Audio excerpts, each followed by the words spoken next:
Student, welcome back to my YouTube educational channel.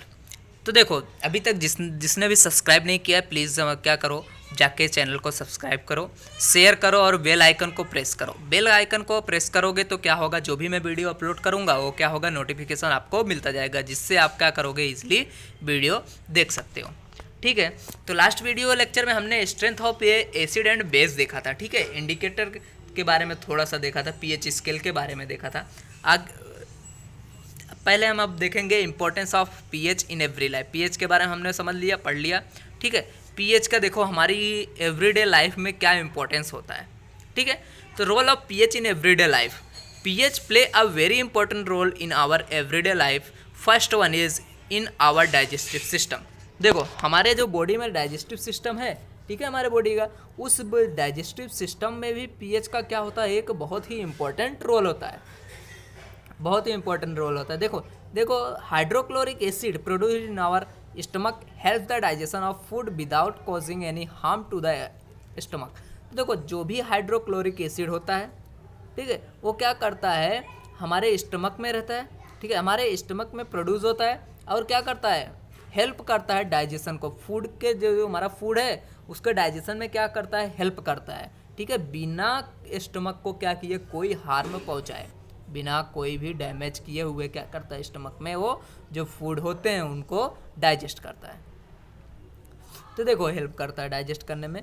But when the amount of acid goes beyond a certain limit due to ingestion, pain and irritation are created in the stomach. देखो अब मान लो कोई problem की वजह से क्या होता है, या ओके ठीक है, मान लो कोई किसी वजह से क्या होता है, एसिड तुम्हारे में जो स्टमक में है को क्या होता है, बढ़ जाता है। ठीक है, अब क्या होता है उसमें, so in order to neutralise the effect of excess acid, तो हम क्या करते हैं, अ माइल्ड बेड कॉल्ड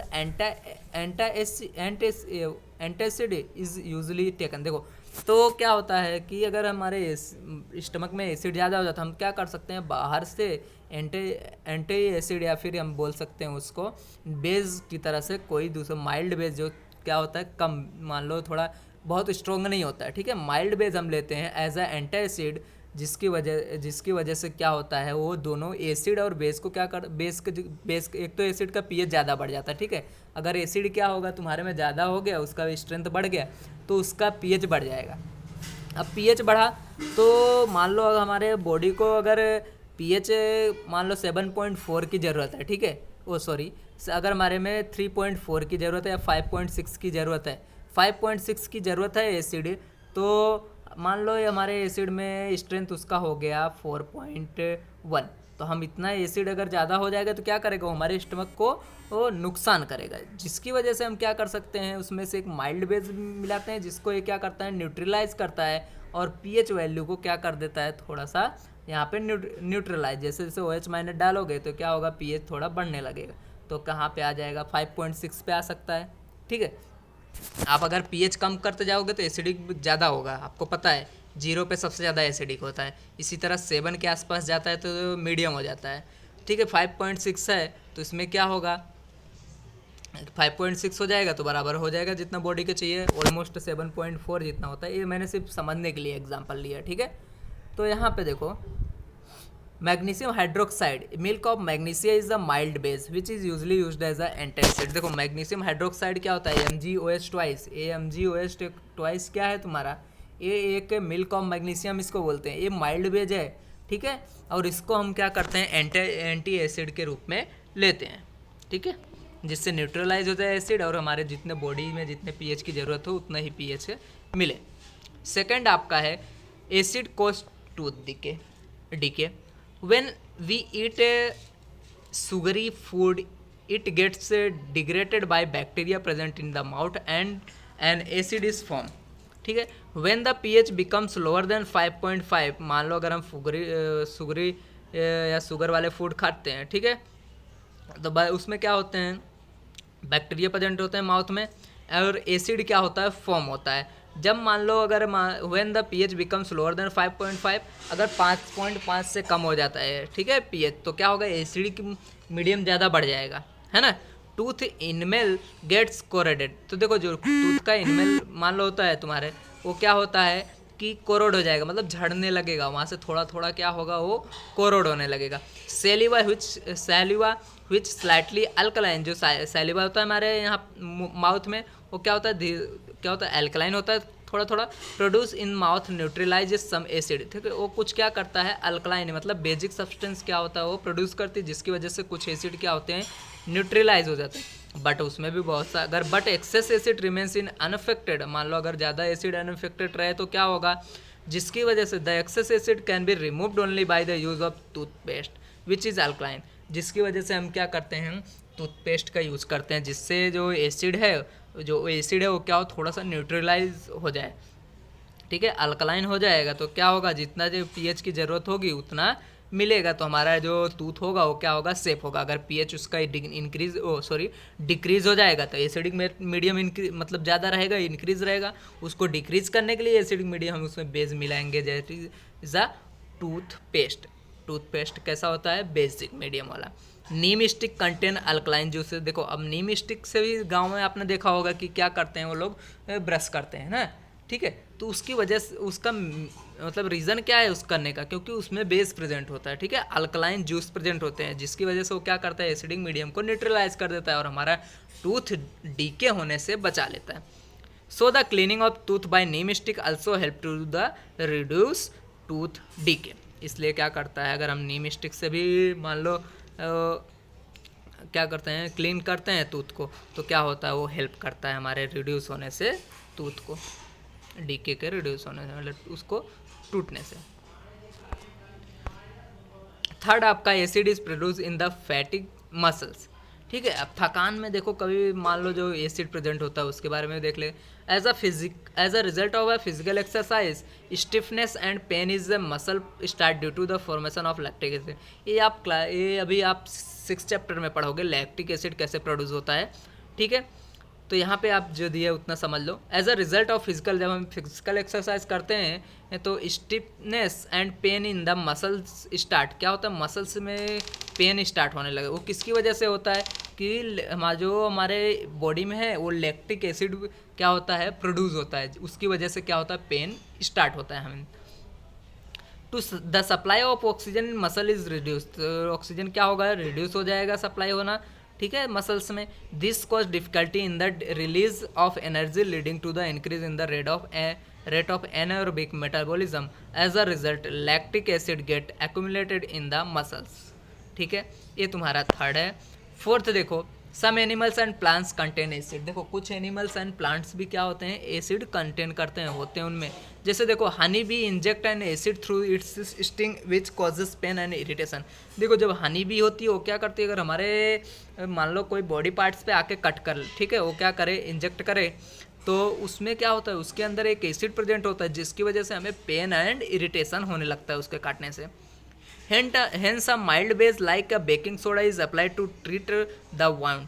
देखो अगर मान लो तुमको हनी भी काट लेती है तो क्या करो आप, सबसे पहले उसमें बेसिक सब्सटेंस लगा दो। चलो तुमने कोलगेट लगा लिया, ठीक है, या तो फिर बेकिंग सोडा उस पर अप्लाई कर लो, जिसकी वजह से क्या होगा, वो एसिड जो उसमें हमारे बॉडी में जाएगा वो उसको जाके न्यूट्रलाइज कर देगा, बेस अगर हम अप्लाई करते हैं, ठीक है।